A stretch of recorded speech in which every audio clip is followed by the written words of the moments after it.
ये अपना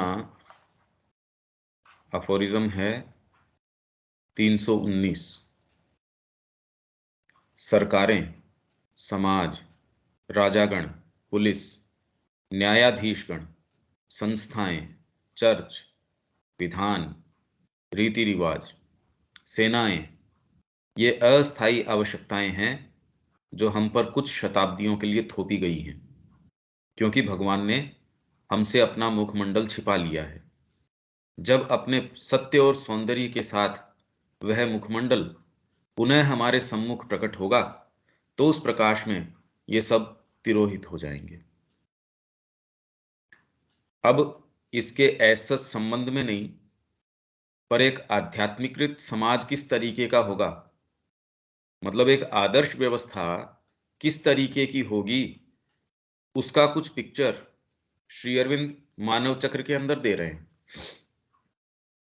क्योंकि ये एक बहुत बड़ा प्रश्न होता है, अभी तो ये कल्पना कर पाना कि फिर ये नहीं होंगी या ये तिरोहित हो जाएंगी, तो व्यवस्था होगी किस तरीके से, भाई सारा जो परिदृश्य है वो किस तरीके का होगा। ये समझने के लिए मैं आपसे अब ये शेयर कर देता हूं कि श्री अरविंद बता रहे हैं, एक आध्यात्मिकृत समाज में सभी क्रियाकलापों का लक्ष्य, उनका लक्ष्य क्या होगा। एक स्पिरिचुअलाइज्ड जो सोसाइटी है, उसमें सारी उसकी जो एक्टिविटीज हैं वो करेंगी क्या, मतलब उनका लक्ष्य क्या होगा, वो किस ओर चलेंगी। एक ऐसा समाज जो चाहे प्रारंभिक रूप से आध्यात्मिक बन चुका हो, मनुष्य के अंदर स्थित दिव्य सत्ता के उद्घाटन और प्राप्ति को ही अपने समस्त क्रियाकलाप का, अपनी शिक्षा, ज्ञान, विज्ञान, आचार नीति, कला तथा अपने आर्थिक और राजनीतिक ढांचे का सर्वोच्च, यहां तक कि उसका नियामक मतलब गाइडिंग लक्ष्य बना देगा। मतलब ऐसा समाज जो प्रारंभिक रूप से भी आध्यात्मिक बन चुका हो, पूरे तरीके से नहीं, प्रारंभिक तौर पे भी यदि वो बन गया हो, तो आपके अंदर जो स्थित दिव्य सत्ता है, हमारे अंदर जो स्थित जो एक भाग है, उसके उद्घाटन और प्राप्ति को ही अपने समस्त क्रियाकलाप का, मतलब कुल मिला के जीवन सारा साधना में हो गया, ये देखिए आप। और उस जीवन के अंदर अब ये सारी चीजें किस तरीके के रूपों के अंदर आके अपने को व्यवस्थित करेंगी, चाहे वो शिक्षा है, चाहे वो न्याय है, जो भी, उसका स्वरूप ऐसा नहीं होगा जैसा प्राचीन वैदिक युग में किसी अपूर्ण हद तक उच्चतर वर्गों की सांस्कृतिक शिक्षा के साथ हुआ था, वही तब समस्त शिक्षा के साथ होगा। वह समस्त ज्ञान को अपने कार्य क्षेत्र के दायरे में ले लेगी, किंतु उसकी समस्त प्रवृत्ति, उद्देश्य तथा व्यापक भावना केवल सांसारिक कुशलता की नहीं होगी। मतलब सारी चीजों को, सारे वर्गों को, हर आयाम को अपने हाथों में ले लेगी, और उसका उद्देश्य जो है, उसकी प्रवृत्ति, टेंडेंसी क्या है, उसकी रुख क्या है उसका, आप पढ़ाई कर रहे हैं उसका रुख क्या है, क्यों पढ़ना चाहता हूं मैं व्यापार कर रहा हूं उसका रुख क्या है, पॉलिटिक्स के अंदर जा रहा हूं, पॉलिटिक्स कर रहा हूं, तो जैसे नवजात जी कहते थे, बाद के अंदर जो पॉलिटिक्स है वो सेवा की नहीं, अभी तो खैर ये बोलते हैं हम सेवा के लिए इसमें आ रहे हैं, उसका सेवा से भी कोई लेना देना नहीं है, पर यदि अपने आदर्श रूप में भी ये कहें हम सेवा की पॉलिटिक्स करना चाहते हैं, तो बाद में सेवा की नहीं, साधना की पॉलिटिक्स होगी वो। अब बताइए, बात ही कुछ और हो जाएगी वो तो समस्त प्रवृत्ति, उद्देश्य तथा व्यापक भावना केवल सांसारिक कुशलता की नहीं होगी, अपितु इस आत्म विकास और आत्म उपलब्धि की भी होगी। अब इसके अंदर मान लीजिए ये नाम रह भी जाते हैं, पॉलिटिक्स है, आपके ये है वो है, इन व्यवस्थाओं के नाम रह भी जाते हैं, पर ये व्यवस्थाएं तो ऐसा सच है नहीं, सारी बहुत अच्छे से व्यवस्था माँ के अंतर्गत चल रही है। अब उसको आप कोई जरूरी थोड़ी उसको पॉलिटिक्स का नाम दें या क्या दें, अगर यही व्यापक स्तर के ऊपर, और ये कोई ऐसा नहीं है कि कोई ड्रीम एज सच है, ये तो कह रहे हैं ये तो होगा, एक आध्यात्मिक कृत समाज जो है उसकी परिकल्पना है ये। अच्छा, इसके अंदर कहीं भी आपको कोई भी चीज ऐसी लगे, आप बेहिचक बीच में रोक लेना कि कहीं कोई सी बात, कोई सेंटेंस, कोई आपको ऐसा लगे कि भी इसमें ये क्या है, तो आप रोक लेना। वह समाज भौतिक और आंतरात्मिक विज्ञानों का अध्ययन इसलिए नहीं करेगा, मतलब नहीं करेगा नहीं, इनको अध्ययन करने के पीछे उसका उद्देश्य यह नहीं होगा कि वह केवल संसार और प्रकृति को, उन्हें उनकी प्रक्रियाओं में जान ले तथा भौतिक मानव उद्देश्यों के लिए उनका प्रयोग करे, जैसा कि वर्तमान में कर रहे हैं। भाई, चीजों के रहस्य को जानो और फिर बाद में आपकी भौतिक और जो लोअर प्राणिक आपकी जो जो टेंडेंसीज है उनकी पूर्ति की ओर उनको नियोजित करो।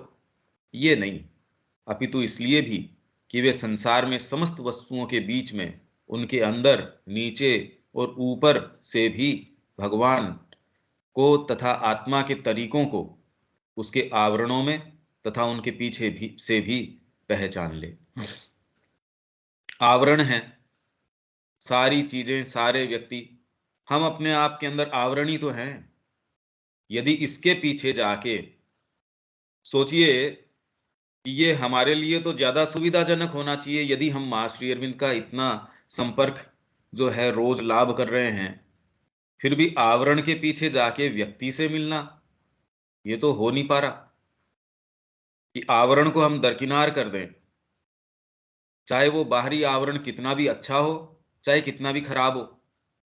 अच्छा हो तो उससे चकाचौंध न हो जाएं कि देखिए इसमें कितनी क्षमताएं हैं, इसके अंदर तो ओरेटरी पावर है, बोलता खूब अच्छा है, या इसके अंदर ये ओकल्ट पावर्स हैं, इसके अंदर ये साइकोलॉजिकल पावर्स हैं, इसके अंदर ये राजनीतिक क्षमता है। तो क्या तो आपका आवरण बड़ा ऐसे चमकीला हो, और क्या आवरण जो है वो फटा पुराना हो। अरे यार, ये चोर आदमी है, अरे झूठ बोलने की आदतें हैं इसके अंदर, ओहो इसके अंदर ये है। तो ये दोनों ही आवरण है, और इसके पीछे जो इसको धारण कर रहा है वहां तक पहुंच नहीं पाते। तो अगर ये प्रारूप हो जाए और व्यापक तरीके से हो जाए, अब बताओ, ये तो साधक के लिए करना मुश्किल हो रहा है। ये तो सारी बातें ऐसे लग रहा है जैसे आध्यात्मिक जीवन की, क्योंकि स्पिरिचुअलाइज्ड कम्युनिटी की बात कर रहे हैं। वह आचार नीति का उद्देश्य, आपकी जो आचार एथिक्स जो हैं आपके, तो उद्देश्य कर्म का नियम स्थापित करना नहीं बनाएगा। चाहे वह नियम सामाजिक विधान का पूरक हो या आंशिक रूप से उसका सुधारक हो, पर तो भी सामाजिक विधान तो आखिरकार केवल नियम ही तो है। जो दो पैरों वाले झुंड का, मानव का दो पैरों वाले झुंड है, ये तो प्राय अनाड़ी और अज्ञानी नियम ही होता है, जिसके अंदर हमारे मैरिज के किस तरीके के एथिक्स होने चाहिए, इसके अंदर आपके साथ में रहने के, आपके काम करने के वर्क एथिक्स क्या होने चाहिए, ये सारे हमने ही तो बनाए हैं भाई। दो पैरों वाले झुंड का, मानव का, और प्राय अनाड़ी और अज्ञानी नियम ही होता है। तो बाद में जो एथिक्स होगी उसका उद्देश्य होगा मनुष्य में दिव्य स्वभाव का विकास करना। वह कला का उद्देश्य केवल व्यक्तिपरक और वस्तुनिष्ठ, व्यक्तिपरक मतलब आपका सब्जेक्टिव, भी सामने कोई चीज, कोई घटना है, उसका एनालिसिस मैं सब्जेक्टिव तरीके से देखो। चार जनों को बिठाओ जिनको कोई निहित स्वार्थ या कोई निहित उससे कोई ऐसा नहीं है, वो हो तब तो उसका रिपोर्ट पता नहीं क्या की क्या होगी। पर चार अलग अलग ऐसे जिनको कोई उससे विशेष मतलब नहीं है, फिर भी वो रिपोर्ट करेंगे उस घटना की या उस चीज की, इतना वेरिएशन आ जाएगा। ये सब्जेक्टिविटी हो गई। और ऑब्जेक्टिव जो भी सामने कोई चीज है, तो आपका व्यक्तिपरक और वस्तुनिष्ठ। कला क्या करेगी, उस जगत की छवियों को प्रस्तुत करना नहीं बनाएगा। अभी वर्तमान में कला क्या करती है, सामने जो जगत है उसका चित्रण कर देगी, या फिर उसके पीछे चेहरे के ऊपर आपके वो भाव ली आएगी, आपकी संवेदनाएं हैं, आपकी ये इतनी सारी चीजें हैं, इनको प्रस्तुत करना नहीं बनाएगी। कि आपके चिंता के क्षणों के अंदर या आपके करुणा के क्षणों के अंदर, मर्मांतक पीड़ा के क्षणों के अंदर और वो उसको पीछे से कला उसको प्रस्तुत करती है। कला ये नहीं करेगी फिर, अपितु वह उसका उद्देश्य उन्हें एक ऐसी अर्थपूर्ण और रचनात्मक अंतर्दृष्टि से देखना बनाएगा जो उनकी बाह्य प्रतीति को पीछे जाती है। ये चीजें वास्तव में जिस चीज का मुखौटा है, उस उपस्थिति के साथ आप साक्षात्कार कर लोगे और उसको एक्सप्रेस करोगे। तो इंडियन आर्ट यही करती थी, और उस सौंदर्य और सत्य को प्रकट करने का लक्ष्य करेगा जिसकी कि गोचर और अगोचर वस्तुएं केवल रूप, मुखौटे अथवा प्रतीक और अर्थपूर्ण रूप हैं। गोचर और अगोचर अगोचर वस्तुएं, गोचर तो है ही हैं, अगोचर भी। अगोचर आपके विचार, भावनाएं, ये सारी भी भाई गोचर जो सामने दिख रही हैं, अगोचर जो नहीं दिख रही हैं, नहीं दिखने वाली में क्या क्या आ जाएंगी, वो सारी भी और कुछ नहीं, खाली रूप, मुखौटे, प्रतीक और अर्थपूर्ण, जिनका अर्थ है। ऐसे नहीं भी मेरे को सपना आ रहा है, अब दूसरे अगर ठीक है यार, अब इसका क्या, कोई रियलिटी या कोई ऐसी चीज से तो इसका कोई संबंध नहीं है। और माँ ने, श्री अरविंद ने देखो इसको कितना महत्व दे दिया, स्कूलिंग बता दी उसको। ये तो बहुत बड़ी स्कूल है, इससे आप बहुत चीजें सीख सकते हो, जितना कि आप अपने जागृत जीवन में नहीं सीख सकते हो, उससे ज्यादा अगर उस पे आपका थोड़ा बहुत कमांड आ जाए तो यहाँ जागृत जीवन पे कमांड आ जाएगा। नहीं तो रात को वो बीज बो दिए जाते हैं, दिन में आप सोचते हो यार चक्कर क्या है ये, उसको हम रियल मानते नहीं, जबकि यहाँ दिन के जो हम क्रियाकलाप है उसके बीज पहले ही बोए गए आपके। तो ये ऐसी सारी चीजें और कितनी कितनी चीजें, ये सब को आप कला ये इस रूप में मानेगी, ये उसके ही रूप हैं। एक आध्यात्मिकृत समाज अपने समाज शास्त्र के अंदर, अब ये एक एक मतलब श्री अरविंद ने खाली ऐसे नहीं कि सब में परिवर्तन हो जाएगा ना, ऐसे नहीं, डिटेल के अंदर जा रहे हैं। और इसीलिए जब ये डिटेल में जाते हैं तो हमको भी यही भाव अपनाना चाहिए कि ये नहीं जी ये हो जाएगा एकदम से, ऐसा कोई जनरलाइज स्टेटमेंट, उससे भाई डिटेल के अंदर क्या होगा। और जैसे ही हम डिटेल की बातें करना शुरू करते हैं, लिंकेजेस जुड़ जाते हैं उससे, सारी पिक्चर वास्तव में, क्योंकि डिटेल से ही तो पूरा बनता है। आप यदि उसकी घटकों को दरकिनार कर देंगे तो पूरी पिक्चर भी तो अपने आप में क्या बनेगी, मोनोटोनस हो जाएगी। एक आध्यात्मिकृत समाज अपने समाजशास्त्र में व्यक्ति को संत से लेकर अपराधी तक को सामाजिक समस्या की कुछ ऐसी इकाइयों के रूप में नहीं लेगा जिन्हें कुशलता से तैयार की गई किसी सुनिश्चित मशीनरी में से गुजारकर और ठोक पीट कर सामाजिक सांचे में ढाल लेना है, या जिसे मसलकर बाहर निकाल दिए जाना है। आउटलॉज हैं ये, क्या तो जेल में डालो इसको, भाई बाहर निकाल दिया उसको समाज के सांचे से, यार ये वाला तो मिसक्रिएंट्स हैं, ये अनसोशल एलिमेंट्स हैं, तो इनको क्या तो जेल के अंदर डालो या इनको मार के नक्की करो फांसी के माध्यम से या जिस भी तरीके से। तो आध्यात्मिकृत समाज है, वो संत से लेके अपराधी तक का मतलब किस तरीके से देखेगा उसको, ये कोई समस्याएं नहीं है भाई। अभी भी संत एक समस्या है, अगर वास्तव में वो सीरियस है तो भी एक समस्या है। और एक घोर रूप से कोई अपराधी जो आपके मतलब समाज के व्यवस्था में फिट नहीं हो रहा, उसको हम अपराधी बता देते हैं, वो भी फिट नहीं होता। तो इन दोनों को भी कैसे भी ठोक पीट के इस सांचे के अंदर ढालो, और अगर ये ढलने के अंदर ढल जाते हैं तो ठीक है, नहीं तो मसल कर इनको बाहर निकालो। वरन वह उन्हें ऐसी आत्माएं समझेगा जो एक जाल में फंसी दुख उठा रही हैं और जिन्हें उसे मुक्त करना है। ऐसी आत्माएं जो विकसित हो रही हैं और जिन्हें विकसित होने के लिए उत्साहित करना है, अथवा ऐसी आत्माएं जो विकसित हो चुकी हैं और जिनसे निम्न आत्माएं जो अभी परिपक्व अवस्था को नहीं पहुंची हैं सहायता एवं शक्ति ग्रहण कर सकती हैं। तो आपका कोई रियलाइज्ड व्यक्ति है, वो सारे और दूसरों को सहायता प्रदान करेगा। जो भी इस मार्ग में आगे है वो पीछे मुड़ के दूसरों को उनको सहायता देगा कि चलो भी आओ, तुम भी आओ, वो हाथ देगा उसको ऊपर खींचने के लिए। उसके अर्थशास्त्र का उद्देश्य उत्पादन के एक विशाल इंजन का निर्माण करना नहीं होगा, फिर चाहे वह प्रतिस्पर्धी ढंग का हो। भाई अभी जो इंजन है कॉम्पिटिटिव तरीके का, कंपटीशन है, चाहे सहकारी कोऑपरेशन का है कि कंपटीशन नहीं है, चलो मिलजुल के कर लेते हैं, पर है वही, बल्कि उसका उद्देश्य मनुष्यों को, कुछ को नहीं वरन सबको, और ये काम करने का प्रयास एकमात्र सनातन धर्म ने किया था। इसलिए आज तक का जो सुदृढ़ ढांचा है और सबसे व्यापकतम ढांचा है, जो किसी एक व्यक्ति को और पूरी समष्टि को, मतलब जीव मात्र तक को भी, वो कहीं भी खड़ा हो, भाई आप कहाँ खड़े हो, इसीलिए तो मैप बनाया जाता है। तो इन्होंने मैपिंग करी उसकी, पहले तो 4 वर्ण, 4 आश्रम, 4 पुरुषार्थ, फिर बाद में आप सत्व में हो, रज में हो, तम में हो, कैसे हो, फिर देश काल पात्र, और फिर बाद में ऋषि देखता था कि इन सारे विभागीकरण के बावजूद भी अब वो कोई और उसकी एक्चुअल अभी कहाँ है। अब यहां से उसको लेके चलो, तो आप उसके लिए सही नियम है, विधान है, वो कर सकते हो। नहीं तो आपने एक ही ट्रेंचेंट फॉर्मूला सारों के ऊपर लगा दिया, आप सारे ही अपराधी हो गए, क्योंकि कोई भी फॉलो नहीं कर सकता उस फॉर्मूले को, तो सब कर्कश हो गए।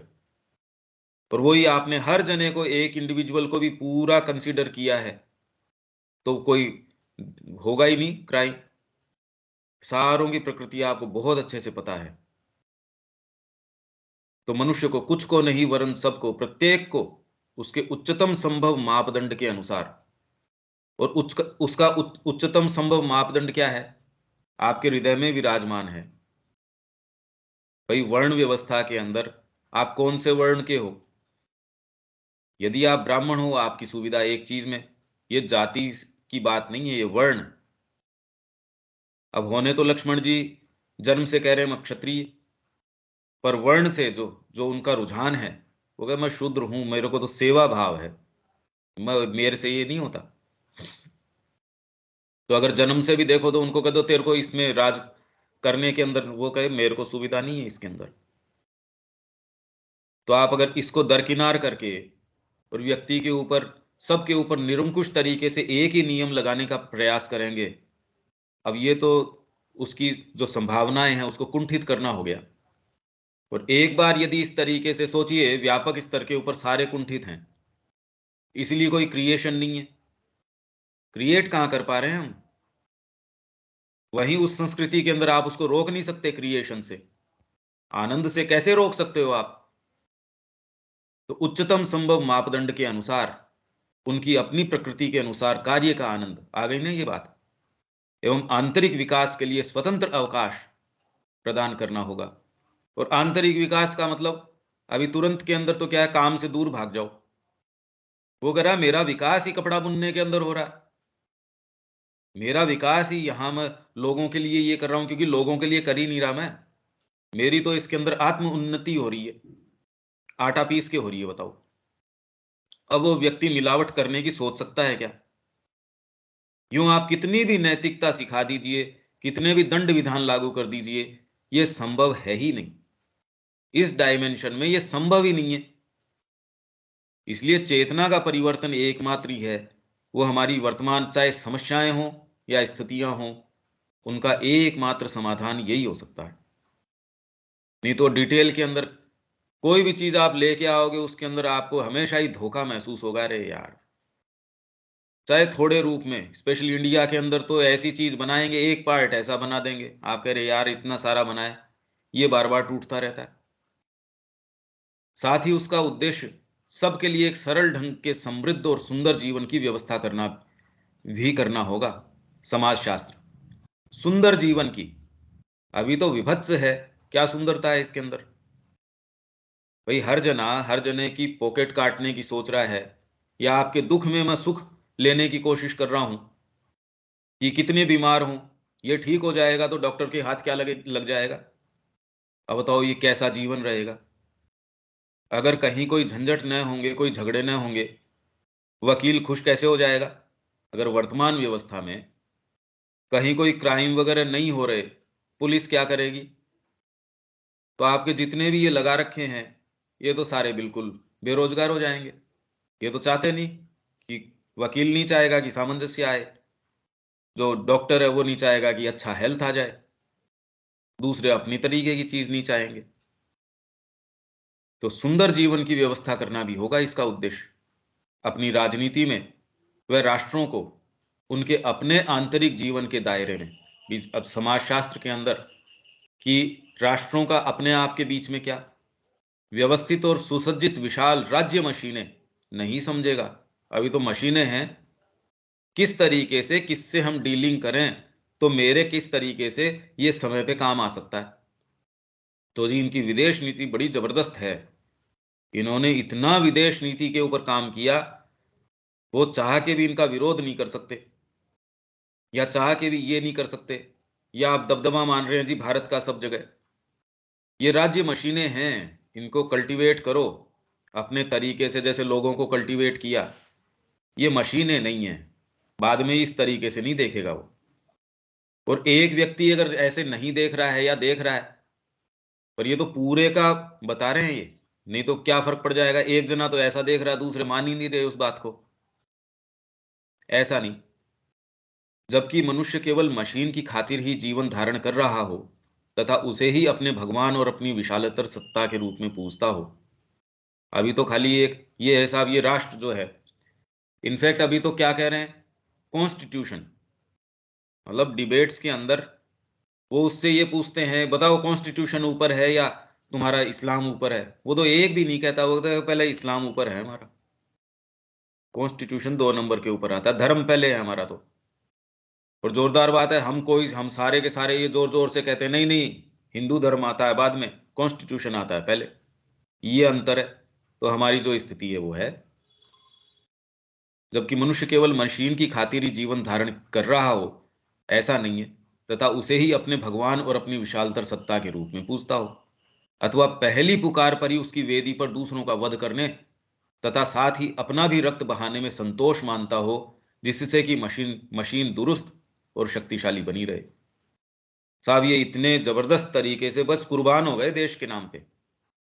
वो कॉज जैसा भी हो मेरे को मतलब नहीं है, हमारे को ऊपर से ऑर्डर मिले, चाहे गलती हमारी है चाहे गलती अगले वाले की है, कोई फर्क नहीं पड़ता। हमको तो खाली ये मशीन को दुरुस्त रखना है तथा अधिकाधिक विशाल जटिल भारी और यांत्रिक रूप से कुशल और पूर्ण बनती जाए। मैं ऐसा समाज इन राष्ट्रों या राज्यों को अपने पारस्परिक संबंधों में ऐसे दुखदाई इंजन ही बनाए रखने से संतुष्ट होगा जिनका काम शांति के समय एक दूसरे पर विषैली गैस छोड़ना। शांति के समय वे शांति में क्या आया, आप इतने हथियार बना रहे हैं, इतने युद्ध की सारी सारी बायोलॉजिकल वॉरफेयर के आप वेपन्स बना रहे, आप केमिकल वेपन्स बना रहे, आप और दूसरे जो है एटॉमिक वेपन्स बना रहे। तो बना क्यों रहे हो, क्योंकि उनको छोड़ना है ना। प्लानिंग करते रहते हो यार, इतना सारा अपने पास असला पड़ा है, कहीं ये काम हो जाए तो ठीक हो जाए। तो अब ठीक चल रहा है उनके, भाई अच्छा चल रहा है, पूरे फोर्स के अंदर इधर भी काम में आ रहे हैं, उधर रसिया भी काम में ले रहा है, उधर वो भी काम में ले रहे हैं, सारे खूब काम में ले रहे हैं। तो शांति के समय तो एक दूसरे पर विषैली गैस छोड़ना और संघर्ष के समय एक दूसरे की सशस्त्र फौजों पर तथा निहत्थे लोगों पर धावा बोलना हो, ये काम नहीं होगा। तथा जिनमें से गोलियों की बौछार होती हो और जिनमें मनुष्यों को आधुनिक युद्ध क्षेत्र में विपक्षियों के टैंकों की भांति संहार करने का काम सौंपा गया हो। अगर थोड़ी सी मानवीय तरीके से देखा जाए, मतलब ये काम है क्या कोई, और फिर भी कैसा तत्पर हो के इसके लिए शौर्य मानते हैं, हाँ जी हम ये कर रहे हैं। वह मनुष्यों को समूह आत्माएं अर्थात ऐसा दिव्य तत्व समझेगा जो छिपा हुआ है और जिसे अपनी मानव समष्टियों में खोजा जाना है। आपका एक इंडिविजुअल ट्रूथ है आत्मा का, वैसे ही समूह आत्माएं हैं, और वो समूह आत्माएं पूरी मनुष्य जाति की एक समूह आत्मा है, किसी राष्ट्र की एक समूह आत्मा है, किसी जाति विशेष की, किसी संस्कृति विशेष की, कोई ग्रुप विशेष है उसकी, सब की अपनी अपनी आत्माएं हैं। भाई हम ये कहें कि श्री अरविंद के जो डिवोटीज हैं वो एक तरीके का समूह हो सकता है, और एक ही व्यक्ति कितनी कितनी कितनी समूह आत्माओं का भी एक सबसेट हो सकता है। ये तो संभव है ही। अभी भी एक ही व्यक्ति कितनी कितनी एक्टिविटीज कर सकता है, कितनी कितनी संस्थाओं से जुड़ा हो सकता है। तो समूह आत्माओं के अंदर वो कितनी कितनी समूह आत्माएं उनकी इकाई हो सकता है, इसमें क्या बात है। ब्राह्मणों का एक विशिष्ट चीज है, अब वो ब्राह्मणों के किसी और चीज में भी हो सकता है। तो कितनी कितनी समूह आत्माएं हैं उसका वो अंग हो सकता है। ऐसी सामूहिक आत्माएं जिन्हें व्यक्ति के समान ही अपनी प्रकृति के अनुसार विकसित होना है। इसलिए भारत या कोई भी देश उसकी मौलिक वास्तव में अंदर क्या चीज है वो जाने और उसको एक्सप्रेस करे। और ये ही इसीलिए भाई भारत के लिए ये नियत है कि वो लीडर होगा, उसको ये काम दिया गया है, भाई उसको एक मिशन एक ड्यूटी ये सौंपी गई है, इसलिए लीडर होगा वो। कोई आप में हम में विशेषता है ऐसी बात नहीं है। अगर ये व्यक्ति के ये अहम आ जाए कि जी हम कोई विशेष हैं, अरे हम विशेष की बात नहीं है, इसको काम सौंपा गया है। तो जिसको जैसा काम सौंपा गया है वैसी उसको जो है आप एसेट्स भी प्रदान करते हैं, या उसको जो जो नेसेसरी उसके लिए जरूरी चीजें हैं वो प्रदान करते हैं। आपको अगर डाइविंग करनी है, स्काई डाइविंग करनी है, ऊपर से कहीं सपोज जंप लगाना है, तो पैराशूट बांधेंगे ये आपके। दूसरा कहता है मेरे पास नहीं है, तो तेरे को जरूरी नहीं है भाई, तेरे को ये वाला काम करना, उससे तेरे को सुसज्ज करेंगे।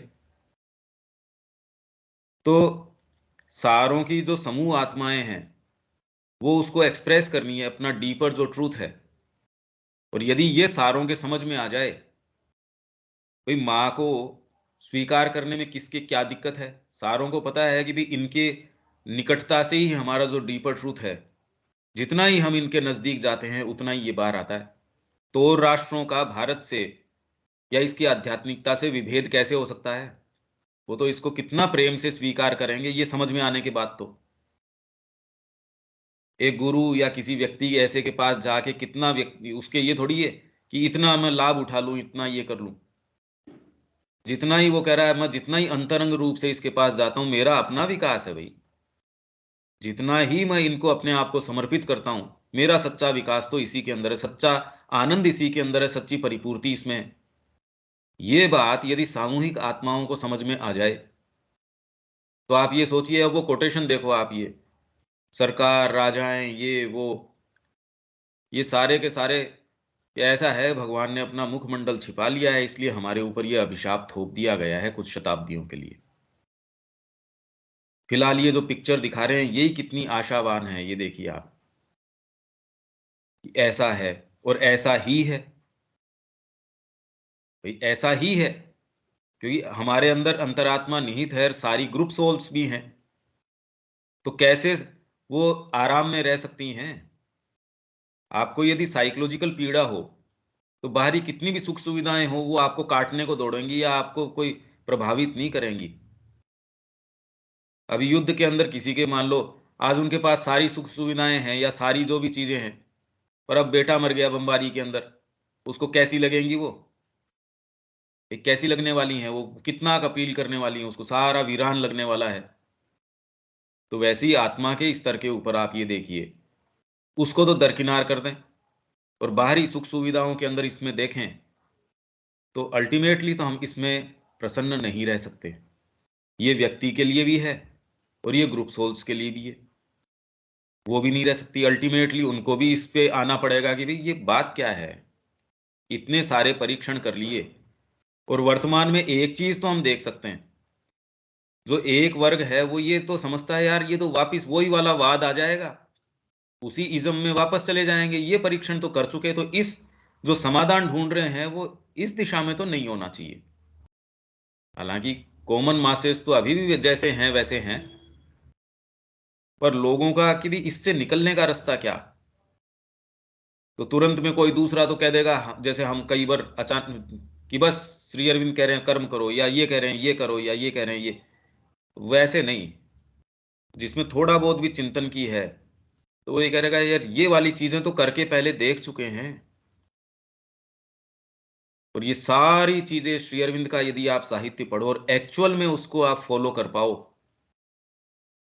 तो सब चीजें उसके अंदर हैं। और वो खाली विचार रूप में नहीं है, ये कह रहे हैं अवश्यम भावी है, ऐसा अटल रूप से और होगा ही। वस्तुओं की लॉजिक में ये चीज निहित है।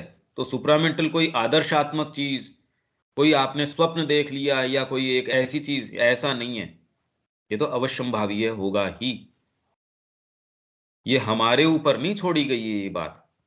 हम स्वीकार करते हैं तो हम उसका लाभ या आनंद उठाते हैं। अगर हम नहीं स्वीकार करते, बंदर नहीं स्वीकार करते तो क्या मनुष्य नहीं आता? तो मनुष्य नहीं स्वीकार करेगा तो क्या सुप्रामेंटल नहीं आएगा? ये हमारे ऊपर थोड़ी कोई ये चीज रखी गई है। हाँ, ये है भी, तुम भी इसमें भागीदार हो तो तुमको भी आनंद आ जाएगा, तुमको भी इसमें लाभ मिल जाएगा। तुम अगर इसमें भागीदार नहीं होते तो प्रकृति छोड़ देगी तुमको एक साइड, बैठे रहो।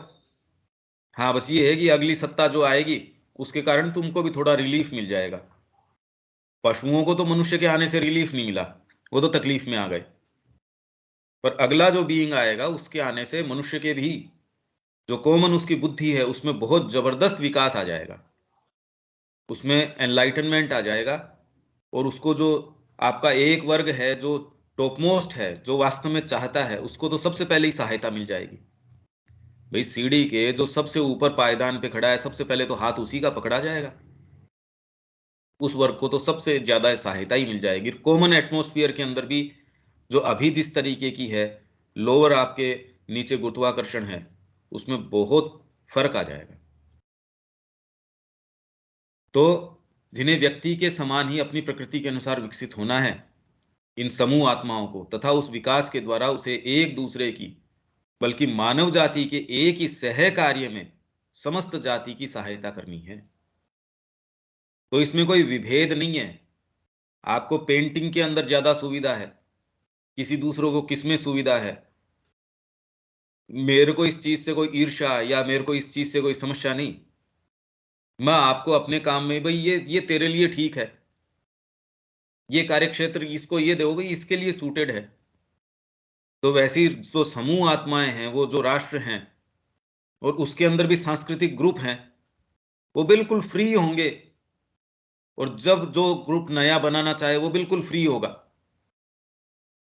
बस मिनिमम एक कॉमन फ्रेमवर्क के अंदर रहेगा। भाई फ्री है आश्रम के अंदर सारे के सारे, पर इसका मतलब निरंकुशता और फ्रीडम नहीं। निरंकुशता मान बैठते हैं हम कि फ्री हूं मैं, कि आज अभी भोजन का समय आश्रम में माँ ने कोई तय कर रखा है, मैं तो उस समय नहीं पहुंचूंगा। ये ऐसी बात नहीं होगी, इतनी बात तो उसके बेसिक में नहीं। तो आध्यात्मिकृत क्या है? वो तो पशु है। अभी आध्यात्मिकृत की तो बात ही नहीं है। तो जैसे ही हम ये कहते हैं फ्री है, तो फ्रीडम का मतलब निरंकुशता नहीं है। फ्रीडम तो इसका मतलब आपके लोअर बीइंग के ऊपर और ज्यादा बड़ा अंकुश आपकी आत्मा का लग गया। और यह कार्य होगा व्यक्ति और समुदाय में दिव्य सत्ता को प्राप्त करना, तथा आध्यात्मिक, मानसिक, प्राणिक और भौतिक रूप में उसकी महानता, महानतम, विशालतम, समृद्धतम और गहनतम संभावनाओं को सबके आंतरिक जीवन में तथा उनके बाह्य कार्य और प्रकृति में चरितार्थ करना। मतलब दिव्य सत्ता को प्राप्त करना व्यक्ति और समुदाय में, तथा आध्यात्मिक, मानसिक, प्राणिक और भौतिक रूप में कोई भी चीज छोड़ी नहीं है, टॉपमोस्ट रेंज से लेके स्थूलतम रेंज तक। क्योंकि भौतिक को यदि उपेक्षा कर दोगे आप, तो एग्जीक्यूट कैसे करोगे, चरितार्थ कैसे करोगे? कोई भी एक कड़ी जब तक आपकी सारी जुड़ी नहीं है, भाई एक कहीं भी पाइप आपका गड़बड़ है, तो वो तो फ्लो नहीं करेगा फिर बाद में उसमें से। वो तो पूरा का पूरा ही ऊपर से लेके लास्ट एंड तक आपका बिल्कुल सही है, तब पूरा ट्रांसमिशन होगा, तो सच्चा कार्य हो सकता है। मन विकसित है, शरीर नहीं मानता, या प्राण बड़ा जबरदस्त है, उसको गाइडेंस है नहीं। इसके अंदर आपका भौतिक प्रबल है, या जनरली तो ये खा जाते हैं। प्राण जो है भौतिक को, अपनी उसकी क्षुधाएं हैं या उसके अपने जो भी चीजें हैं, उसमें उसको इतना शोषण करता है, उसका खत्म कर देता है, उसकी जो जो अपनी शक्तियां हैं उसकी सहज, उनको खत्म कर देता है। तो जब ये चीज आ जाएंगी तो भौतिक को भी बहुत राहत मिलेगी। अभी तो ऐसे ऐसे व्यसन लगा बैठते हैं हम, उसका हमारे शरीर से क्या लेना देना है। तो शरीर तो बहुत ज्यादा बेचारा जो है बोझे का पशु है, जिसके ऊपर ये निरंकुश तरीके से काम करते हैं। क्योंकि प्रत्येक मनुष्य और प्रत्येक जाति के अंदर स्थित भगवान में ही मनुष्य और राष्ट्र को विकसित होना है, न कि कोई बाह्य विचार या नियम उन पर बाहर से लादा जाना है। इसलिए तो ये हम इस तरीके का विधान सत्य युग के अंदर, जो वैदिक समय था, उस समय वो बोल रहे हैं भगवान विष्णु हर जने के हृदय के अंदर यज्ञ रूप से विराजमान होते हैं, कि बाहरी कोड्स ऑफ कंडक्ट की आवश्यकता नहीं है। दंड विधान का तो लेना देना क्या, कोई शासन व्यवस्था भी नहीं है कि बाहरी कोई शासन हो। वो तो उससे अगले काल के अंदर फिर कह रहे हैं भगवान विष्णु चक्रवर्ती राजा के रूप में आते हैं, और तीसरे युग के अंदर भगवान विष्णु जो है व्यास के रूप में आते हैं, जो संगीताबद्ध कर देते हैं, कोडिफाई कर देते हैं, आपके लिए धर्मों का निरूपण कर देते हैं। और चौथा काल जो आता है कलयुग का, वो सारे को छिन्न भिन्न कर देता है। सब जितने भी कोड्स ऑफ कंडक्ट हैं उनको सबको उठा के एक और फेंक देता है, और फिर बाद में उसमें एक नया युग चक्र जो है वो उदय हो सकता है। ये इस तरीके से चलता है। और इसके अंदर जो गेन्स आपको पहले चक्र के अंदर हुए, धीरे धीरे स्पाइरल भी ऊपर की ओर बढ़ती है। पर इसके अंदर श्री अरविंद का आना, इसके अंदर अतिमानस का जो ये एक नया दर्शन प्रदान करना, ये इस सारी इक्वेशन को मूलभूत रूप से परिवर्तित कर देगा। वापस वैसे ही स्पाइरल चलें और चलें, इसकी कोई आवश्यकता नहीं है।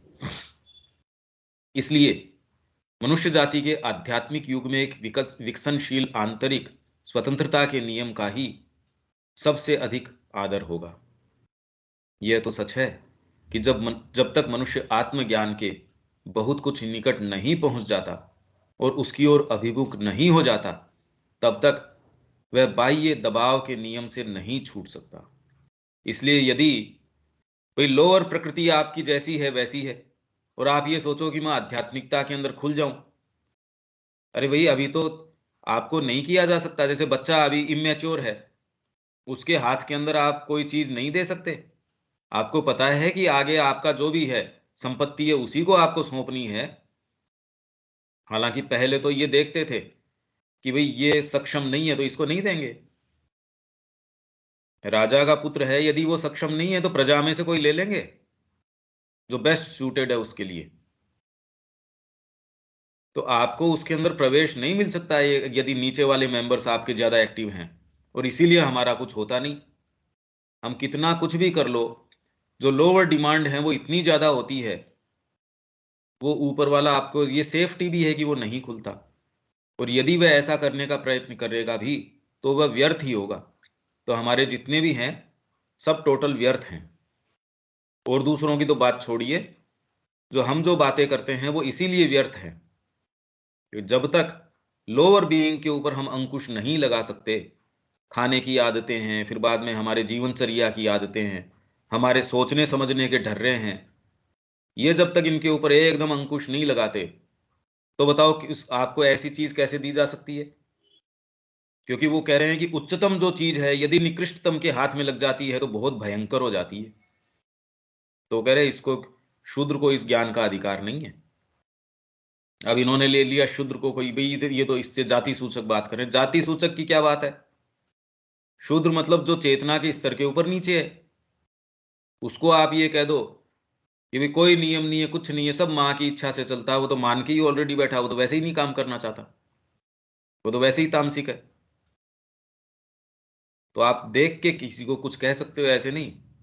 ये सबसे ऊंचा ज्ञान है, इसको दे देते हैं, वो आपका और अपना खुद का और सारों का नुकसान कर लेगा। और जब तक ऐसा चलता है वह दूसरों का, अपने कुटुंब का, अपनी जाति का, अपने कुल, चर्च, धर्म, समाज और राष्ट्र का दास रहता है, और उसे सदा ऐसा रहना ही पड़ेगा। अभी हम वही हैं, चाहे कितनी भी आध्यात्मिकता की बातें कर लो। इसलिए हमको ये लगता है यार ये ढर्रा टूट सकता है। दासत्व इससे ज्यादा पूर्ण क्या होगा। ये जब हम ये पढ़ रहे हैं तो ऐसा लगता है यार ये कोई पिक्चर तो बड़ी सुंदर है, राहत मिलती है। पर हो सकता है क्या कभी ऐसा? पर मैं तो कह रहा हूं अगर ऐसा हो सकता है या नहीं हो सकता है, यदि ये पिक्चर ऐसी दिखा रहे हैं तो मैं कह रहा हूं अपने आप को तो इसी के पीछे लगा देना चाहिए। इसमें कम से कम कुछ इस ओर मुड़ेंगे तो आशा तो है, कोई संभावना तो है। वर्तमान में हम जिस ढर्रे के ऊपर चल रहे हैं उसमें तो कोई संभावना का लेना देना ही नहीं है।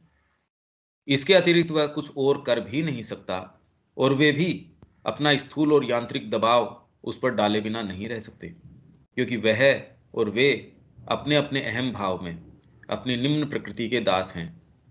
मतलब व्यक्ति और जिन जिन समूहों का वो जो है उनकी इकाई है, उनका अपना अहम भाव है, राष्ट्र का अपना अहम भाव है, दूसरे का अपना अहम भाव है, या आप जिस ग्रुप के हो उसका अपना अहम भाव है। तो सारे अपनी अगर निम्न प्रकृति के दास हैं, तो अब इनके बीच के अंदर क्या मेल जोल होने वाला है वो देख लो। अहम के ऊपर यदि आप कोई बंधन बनाते हैं या कोई बॉन्ड बनाते हैं, वो कितने एक दिन चलेगा? चल नहीं सकता। तो वैसे ही आपकी इक्वेशन अगर अहम के ऊपर आधारित हो, व्यक्ति की, समाज की, समूह की, तब तक तो निम्न प्रकृति के दास होंगे और उनके अंदर घर्षण होगा, बॉन्ड नहीं हो सकता। यदि हम बाह्य दबाव से बचने के लिए अपना आंतरिक अधिकार स्थापित करना चाहते हैं, तो हमें आत्मा का दबाव अनुभव करना चाहिए तथा उसी की आज्ञा में रहना चाहिए। तो औरों की तो छोड़िए, ये हमारे लिए सीधे सीधे पॉइंटर्स हैं। इससे कितना क्या होगा, पर एटलीस्ट यदि हम ये करना शुरू करते हैं, तो जो श्री अरविंद जिसकी बात कर रहे हैं, हम उसके पक्ष में खड़े होंगे। भाई व्यक्तिगत तरीके से यदि हम शुरू करते हैं इसको, तो एटलीस्ट हम इस ओर जो श्री अरविंद कह रहे हैं, भाई होगा नहीं होगा, ऐसी बात तो कोई और करता ही नहीं। इवन आध्यात्मिकता के अंदर भी ऐसी बातें नहीं करते। ये तो डिटेल के अंदर एक एक चीज, एक एक पक्ष को लेके बात कर रहे हैं। ये तो इतनी डिटेल के अंदर बात कर रहे हैं एज इफ पूरा उसका इन्होंने खाका बता दिया। हमें अपनी निम्न प्रकृति को अपने अंदर स्थित दिव्य सत्ता का स्वैच्छिक दास, उसका सचेतन और आलोकित यंत्र अथवा श्रेष्ठता को प्राप्त, पर फिर भी उसका स्वेच्छापूर्वक अधीन अंग, उसका सहचारी अथवा सहभागी बना देना चाहिए। हमारी निम्न प्रकृति है, आपकी जो लोअर नेचर है, उसको आपके अंदर जो स्थित दिव्य सत्ता है, उसका स्वैच्छिक दास, पूर्ण मेरी आंतरिक इच्छा है मां को मैं ऑफर कर दूं अपने आप को। तो आपकी जो दिव्य सत्ता है स्वैच्छिक, उसका सचेतन और आलोकित यंत्र अथवा श्रेष्ठता को प्राप्त, और यदि ये यंत्र अच्छा हो गया है तो श्रेष्ठता को प्राप्त, पर फिर भी उसका स्वेच्छापूर्वक अधीन अंग।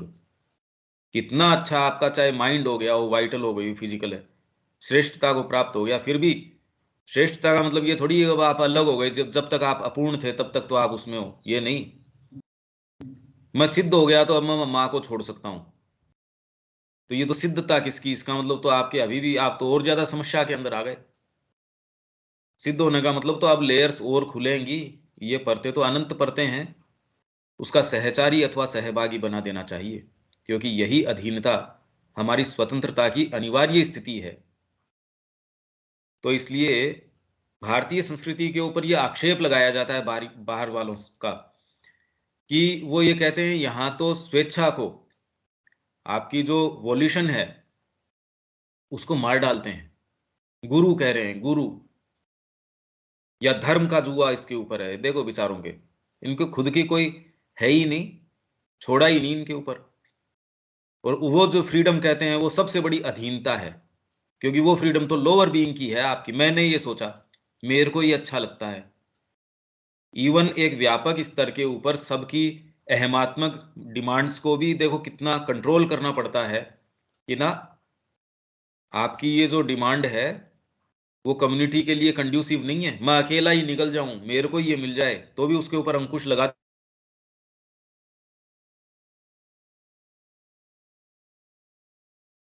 ऐसे नहीं कर सकते। ये तो नहीं कर सकते हो आप।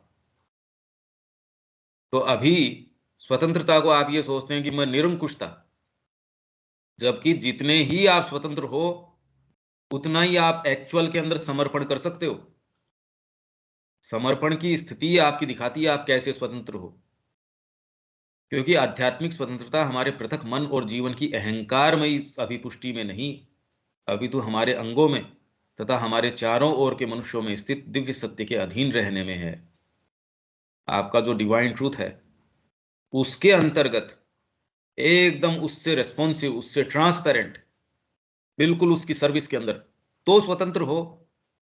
स्वतंत्रता तो उसी सत्ता को है, बाहरी क्या स्वतंत्रता है। जितना ही ये उसको शेयर करेंगे उतने ही स्वतंत्र होंगे, नहीं तो बिल्कुल परतंत्र हैं।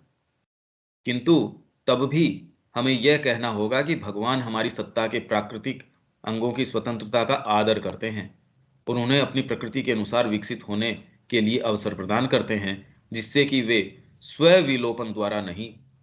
ये नहीं मैं जबरदस्ती किसी से ये करवा लूं।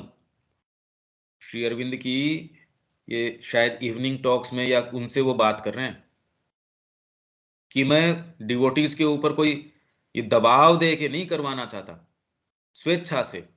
ऐसा नहीं कि मैं ऐसा कर नहीं सकता, पर उनकी प्रकृति के लिए कोई बहुत कंड्यूसिव चीज नहीं है, ये उनका है। अभी तो स्वाभाविक विकास के द्वारा अपने अंदर भगवान को प्राप्त कर लें। जिस अधीनता को वे अंत में स्वीकार करेंगे और जो पूर्ण और सर्वांगीण होगी, पूर्ण और सर्वांगीण अधीनता आप स्वीकार करते हैं मां के प्रति, यदि हो जाए, ये तो आइडियल स्थिति है। उनके अपने ज्योति और शक्ति के स्रोत तथा अपनी उच्चतम सत्ता की स्वीकृति और अभीप्सा के प्रति स्वेच्छापूर्वक की गई अधीनता होनी चाहिए। इसी कारण असंस्कृत अवस्था में भी हमें यह पता लगता है कि अत्यधिक स्वस्थ, सच्चा और सजीव विकास और कर्म वह है जो यथासंभव विशालतम स्वतंत्रता में प्रकट होता है, और समस्त अत्यधिक दबाव या तो क्रमिक क्षय का विधान होता है या अत्याचार का, जिनमें तो अभी वर्तमान में तो सब टोटल अत्याचार ही अत्याचार है, कंपल्शन है, और वो जरूरी भी है। भी पशु को तो कंपल्शन की जरूरत है, जब तक हम ये हैं तब तक तो ये अत्याचार ही है हमारे लिए। कॉन्स्टिट्यूशन और क्या है ये अत्याचार नहीं है तो और क्या है ये? जिनमें उन्मत्त अव्यवस्था के फूट पड़ने से कुछ परिवर्तन या सुधार होता रहता है। जो ही मनुष्य अपनी आध्यात्मिक सत्ता को पहचान लेता है, वह इस खोज के द्वारा यहां तक कि प्राय इसकी जिज्ञासा मात्र से भी, जैसा कि प्राचीन विचार और धर्म ने समझ लिया था, बाह्य विधान से छूट जाता है और स्वतंत्रता के विधान में प्रवेश पा लेता है। इसलिए अभी हमको लगता है कि हम चिंतन कर रहे हैं, वर्तमान हमारी दशा ये दिखा रही है हमारे अंदर जिज्ञासा भी नहीं है। ये प्रश्न भी नहीं उठता कि क्या वर्तमान व्यवस्था, हम तो इसलिए मैं कह रहा हूं उसके साथ कैसे भी डेकोरेट करके वर्तमान जीवन को जो ढांचा है उसको कहते थे भाई ये तो देखो ऐसे ही रहेगा, हमको तो इसी के साथ मेक डू विथ जो भी है इसी के साथ कॉम्प्रोमाइज करके रहना पड़ेगा। तो आप उसी को फिर बाद में, ये भी आध्यात्मिकता का अंग है, ये भी इसका अंग है। जिज्ञासा मात्र भी नहीं है कोई सच्ची चीज हो सकती है। और यहां श्री अरविंद कह रहे हैं मनुष्य जाति के लिए ये जो दर्शन ये प्रदान कर रहे हैं हमको, ये जो आइडियल यहां प्रदान कर रहे हैं पूरी मनुष्य जाति के लिए, कहीं कोई इसके अंदर मिलावट नहीं है। और यहां हमारी स्थिति ये है कि हम बात कर रहे हैं आध्यात्मिक जीवन की, और इसमें भी हमको ये नहीं लगता कि एक्चुअल में हो भी सकता है क्या ये, इसलिए हम मिलावट करते हैं। भाई हेल्थ के अंदर तो देखो थोड़ा बहुत ये कॉम्प्रोमाइज करना ही पड़ेगा। अब ये तो देखो व्यवस्था अगर मेरे को करनी है तो ये तो मिलावट करनी पड़ेगी, मतलब हर कदम मिलावटी है हमारा यदि ध्यान दें तो। ये जिज्ञासा भी नहीं है, जिज्ञासा मतलब प्रश्न उठ जाता है फिर बाद में, यार ये बात क्या है। अगर आप उसी व्यवस्था के अंदर हैं, जिज्ञासा ही तो देखती है इसके पीछे क्या है, इस बात में क्या है। जैसे बच्चे में जिज्ञासा होती है, और जो जाके बैठा है वो तो ठीक है, जो है व्यवस्था जाके बैठ गया उसके अंदर। और जिसमें जिज्ञासा है वो जानने की, विद्यार्थी में जिज्ञासा है तो जो वो बता रहे हैं उससे पीछे प्रश्न करने की, उसको देखने की। किसी व्यक्ति में जिज्ञासा है तो उस जगह को, उस स्थान को वो देखता है इसमें और क्या क्या क्या क्या है, मतलब वो जो गिवन कंडीशंस हैं उनको मान के नहीं बैठ जाता। मनुष्य जाति का आध्यात्मिक युग इस सत्य को अनुभव कर लेगा। वह मनुष्य को मशीनरी के द्वारा पूर्ण बनाने का या उसके सभी हाथ पैर बांधकर उसे सीधा रखने का प्रयत्न नहीं करेगा। वह समाज के सदस्य के आगे उसकी उच्चतम सत्ता को एक सिपाही, नियुक्त और अनियुक्त कर्मचारी के रूप में, या यह भी कहा जा सकता है एक समाजवादी नौकरशाही अथवा एक श्रमिक सोवियत के रूप में उपस्थित नहीं करेगा। कि सारों के लिए तो समाजवादी नौकरशाही हो गई या श्रमिक सोवियत हो गया, सबको एंश्योर्ड है जी, हम सबको क्यों टूटा वो, सबको हम स्टेट पहुंचा देगा जिसको जो जो चीजों की आवश्यकता है। अब मेरे को ये बताइए कि मैं कह दूं आप तो काम करिए आओ, हम आपके यहाँ भोजन भी पहुंचा देंगे, सबको पहुंच जाएगा, किसी को भी नहीं पहुंचता था। और उसके अंदर आपको इंसेंटिव क्या है काम करने का, मैं ज्यादा काम क्यों करूं। वही फूड का पैकेट, वही वाला सेम ब्रांड, वही ठप्पा आपके घर पे भी आना है और मेरे घर के ऊपर भी आना है। तो दूसरे दिन यदि कामना के कारण काम करोगे तब तो आप ज्यादा करोगे। और ये अगर कर दिया गया बस आपकी तो ड्यूटी काम करना है, आप तो एक इकाई हो इस पूरे की, और जो एक ट्रक आएगा सबको बांटता चलेगा बराबर, आप कैसे भी हो, बताओ ये कभी संभव है क्या? इसलिए जब वो टूटा कोई रोने वाला भी नहीं था, तोड़ ही दिया उसको। ये जितनी सारी चीजें हैं इनको जब ये टूटी, कोई एक नहीं था जो ये उसके लिए रोता हो। और हम ये लाशों को भी ढो रहे हैं अभी, पता नहीं, और ये जिज्ञासा नहीं कर रहे या सोच नहीं रहे बात क्या है। और हो सकती नहीं, क्योंकि अंतरात्मा में ये चीजें कभी भी स्थायी रूप नहीं ले सकती। तो वो जो स्थायी रूप ले सकता है उसी की बात कर रहे हैं श्री अरविंद। यही दिन दिन और ज्यादा सामने आएगा। उसका उद्देश्य मानव जीवन में बाह्य दबाव को जितना जल्दी हो सके और जिस हद तक हो सके कम कर देना होगा। और ऐसा वह अंतस्थित आत्मा के आंतरिक दिव्य दबाव को जागृत करके करेगा। भाई बाहरी दबाव तो कम तब होगा जब आंतरिक आपके अंदर कंपल्शन आना शुरू हो जाएगा। इसीलिए माँ ने कहा कि शिक्षा के अंदर जो फिजिकल कंपल्शन है, मारपीट है, वो तो अब लगभग स्वीकृत है पूरी दुनिया के अंदर। ना, हाथ नहीं उठा सकते बच्चे के ऊपर। पर पहले जो कंपल्शन नहीं था उससे लाख गुना कंपल्शन अब वाइटल का हो गया। अरे ये नहीं करेगा तेरे को पद नहीं मिलेगा, प्रतिष्ठा नहीं मिलेगी, शादी नहीं होगी, व्यवस्था तेरी नहीं होगी समाज के अंदर, तेरे को क्या पद मिलने वाला है, देख तेरे साथ ये होगा। तो ये जो कंपल्शन है उसको तो राक्षस की जैसे खा जाता है। आप किसी के थप्पड़ मार लेते तो भी कितना नुकसान कर सकते थे, ये तो जीवन भर के लिए खत्म कर देता है ये कंपल्शन। एकमात्र जो आपके दबाव या कोई फिर दबाव नहीं है, वो तो फिर बाद के अंदर प्रेरक शक्ति है। आत्मा का, अंतरात्मा को कोई दबाव थोड़ी है, वो तो प्रेरक शक्ति है। तो उसको जागृत करके करेगा। और जो भी प्राथमिक साधन वह प्राप्त प्रयोग करेगा उन सब का भी वही उद्देश्य होगा। अंत में यदि अनन्य रूप से नहीं तो मुख्य रूप से उस आध्यात्मिक दबाव का प्रयोग करेगा जो एक आध्यात्मिक व्यक्ति भी अपने आसपास के लोगों के पर प्रयुक्त करता है। दबाव दे के दबाव नहीं देता, मां की उपस्थिति मात्र आपको मजबूर कर देगी। आपके लोअर बीइंग की एक्टिविटीज होगी ही नहीं। तो ऋषि की उपस्थिति के अंदर शेर भी बैठा है तो अपना हिंसक प्रवृत्ति छोड़ दिया उसने। मां कह रही है मैं जब आ रही थी तो समुद्र के अंदर ही मेरे को महसूस हो गया इतने नॉटिकल माइल्स के ऊपर कि ये फिजिकल एटमॉस्फेयर में चेंज हो गया। तो ये है दबाव, मतलब गलत अर्थ के अंदर दबाव नहीं, कमांड है उसका। अरे ये कमांड नहीं हो तो फिर बाद में आज की व्यवस्था भी वैसी है, आध्यात्मिक व्यवस्था भी वैसी है ना। एक ऋषि यदि पूरे देश के अंदर उपस्थित है, उसकी उपस्थिति मात्र पर्याप्त है सारी चीजों को अपने बिल्कुल सही स्थिति के अंदर रखने में। ये पावर है उसकी आत्मा की। दो की भी आवश्यकता नहीं, एक एक अगर होगा तो सारे को बिल्कुल सही रखेगा। और एक आध्यात्मिक समाज को तो इससे कितना अधिक करने में समर्थ होना चाहिए। अगर एक व्यक्ति ये कर सकता है तो आध्यात्मिक समाज, यदि कॉमन एटमॉस्फेयर ये हो जाए, ये तो आध्यात्मिकृत समाज की बात कर रहे हैं। और इसमें काफी कुछ ये बदलाव उस चेतना के आने से, या पहले भी यदि ये ऐसी कम्युनिटी बन जाती हैं तो उसके आने में और सहयोग हो जाएगा। म्यूचुअल है ये। यह दबाव हमारे समस्त आंतरिक विरोध और बाह्य अस्वीकृति के होते हुए भी, हमारे में तो अस्वीकृति है, कोई एक भाग मां को स्वीकार करता है, बाकी में तो भयंकर अस्वीकृति है। तो उसको भी वो कोई फिर गिनता नहीं है। आप चाहो चाहे नहीं चाहो, आपके भाग ने समर्पण कर दिया, मां उसको अपने तरीके से खुद मोल्ड कर लेगी, सब चीजों का प्रयोग हो जाएगा, आपकी जो लोअर नेचर है उसको भी अपने तरीके से काम में ले लेगी।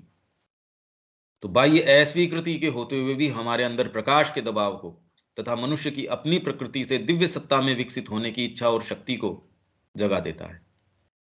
क्योंकि एक पूर्णतया आध्यात्मिक समाज वह होगा जिसमें, जैसा कि एक आध्यात्मिक अराजकतावादी स्वप्न देखता है, अराजकतावादी भाई एक दूसरा अराजक व्यक्ति है, वो क्या देखेगा कि कहीं कोई शासन न हो, जो मनमर्जी कर लिया जाए। तो आध्यात्मिक अराजकता क्या होगी? कोई उसके अंदर अंकुश नहीं है, माँ की जहां जो बिल्कुल शासन चलना चाहिए वैसा का वैसा है। कोई आपके बीच में लॉज, फिजिकल लॉज नहीं आते, कोई दूसरे लॉज, माइंड के आपकी नैतिकता नहीं आती। तो आध्यात्मिक अराजकतावादी ये स्वप्न देखता है कोई बीच में व्यवधान नहीं है, एकदम जो चीज अंतरात्मा में है हू बहू वैसी रिफ्लेक्ट कर रही है। तो आध्यात्मिक, पूर्णतया आध्यात्मिक समाज वह होगा जिसमें सब मनुष्य गहरे रूप में स्वतंत्र होंगे। क्योंकि यदि अराजकतावादी शब्द ऐसे नहीं बताया जाए तो कह रही है ये तो अराजक तत्व है, तो आध्यात्मिक अराजक तत्व कौन सा हो गया भाई? ये बात है।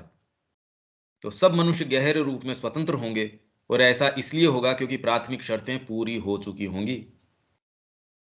आपकी जो प्री रेक्विजिट्स हैं, पहले आपसे जो प्राथमिक शर्तें हैं, भैया ये फॉर्म भरो, ये चीजें लेके आओ, ये सारी पूर्ति करो, तब आपको ये आगे होगा।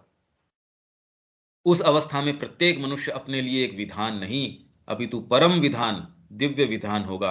हर जना एक दिव्य विधान होगा, खाली कोई एक विधान की बात नहीं है। इसलिए यदि ऐसा कोई ऋषि है, ऐसा कोई है, राजा कहे भी मेरा अंकुश इसके ऊपर नहीं चलता, वो तो परम विधान है, परम विधान पे मानवीय विधान कहां से लग जाएगा, चाहे कितना ही ऊंचा हो।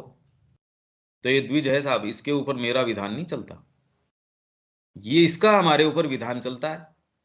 हम क्या इसको विधान बताएंगे, ये बताएंगे हमको विधान। तो इतनी समझ थी उनके, क्योंकि वह भगवान में निवास करने वाली एक आत्मा होगा, न कि एक ऐसा अहम जो यदि पूरी तरह भी नहीं तो मुख्यतया अपने निज हित और स्वार्थ के लिए जीता है। वो ऐसा नहीं होगा, उसका जीवन उसकी अपनी दिव्य अहम मुक्त प्रकृति के नियम से संचालित होगा।